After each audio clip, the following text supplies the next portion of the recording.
Welcome back to One Comic Book a Day, where Elden Ring tried to patch out the really good grinding area, but at best only made it take slightly longer or the exact same time, so that was completely useless.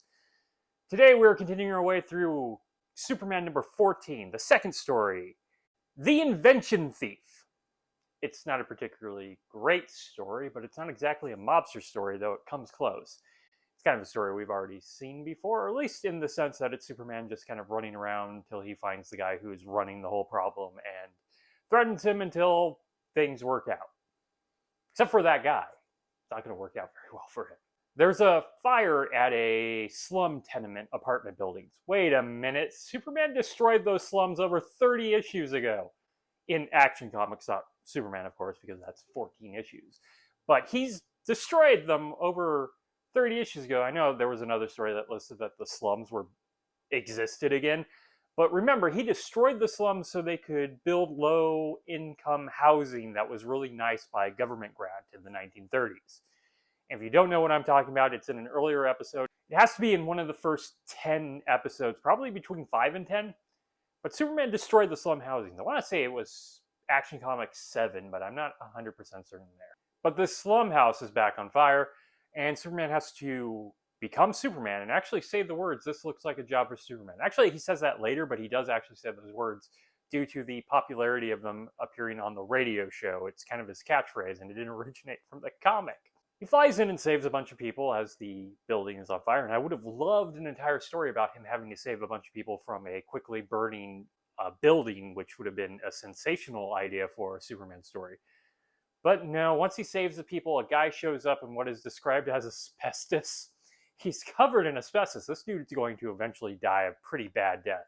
Actually did have a grandfather who worked in plumbing his entire life and did die of lung cancer caused by asbestos and being regularly around asbestos.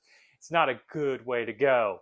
I actually thought he was shooting fire at one point, but he's shooting some sort of white powder that takes out the fire. You know, like a fire extinguisher? This dude just invented a fire extinguisher. His name is Chet Farnsworth, apparently named sort of after the creator of the television. He has this new fire extinguisher that works pretty well. It takes out the slum tenement fire pretty quickly.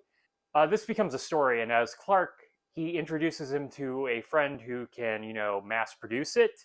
And then Chet meets a guy named Jim Baldwin to help merchandise the product.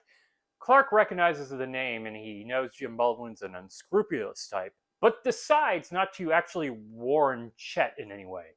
What the hell, Superman? So he decides to keep an eye on Chet, and Chet gets attacked by two really nice dressed thugs. Like, one is wearing a bow tie, and for some reason they're both wearing domino masks. Don't know what identity they're trying to keep. It's really weird that these sort of gangster types keep wearing domino masks, because I'm pretty sure they weren't exactly known for that, unless they were doing that while robbing banks. Superman easily takes them out, and they actually try this multiple times, so the story gets kind of slogged down by this. He saves them once, and then saves them another time in the woods where they're about to kill Chet. Superman takes them in the air and threatens to drop them. They reveal that they're working for Jim Baldwin, of course, because who else was it going to be? We know he's the unscrupulous type. Jim wants Chet dead because he's already taking most of the money. He actually screwed Chet out of all the money proceeds and is only really giving him $50. This led Chet to try to destroy his laboratory and threatening never to invent anything again. But he wants all of it, including that $50 apparently. This guy's real cheap. So Superman goes to Jim's house and breaks right in. Jim kind of has the reaction that he can't do this, but Superman's reaction is, "Screw you, I'm Superman, I can do whatever I want." And then he kind of goes along with proving he can do whatever he wants. During the bullying of Jim Baldwin, a candle falls over, catching the mansion that Jim lives in on fire. So Jim is actually really doing well for himself, except for this whole fire and pissing off Superman thing. Superman saves him from the fire, but then he begs Superman to save the mansion, because he knows Superman can do something about the fire. Earlier, he had his, butler bolt the door to keep Superman out. So we understand Superman can take out fires, but not a bolt door can't hold him off. God, the consistency of how much people understand of Superman.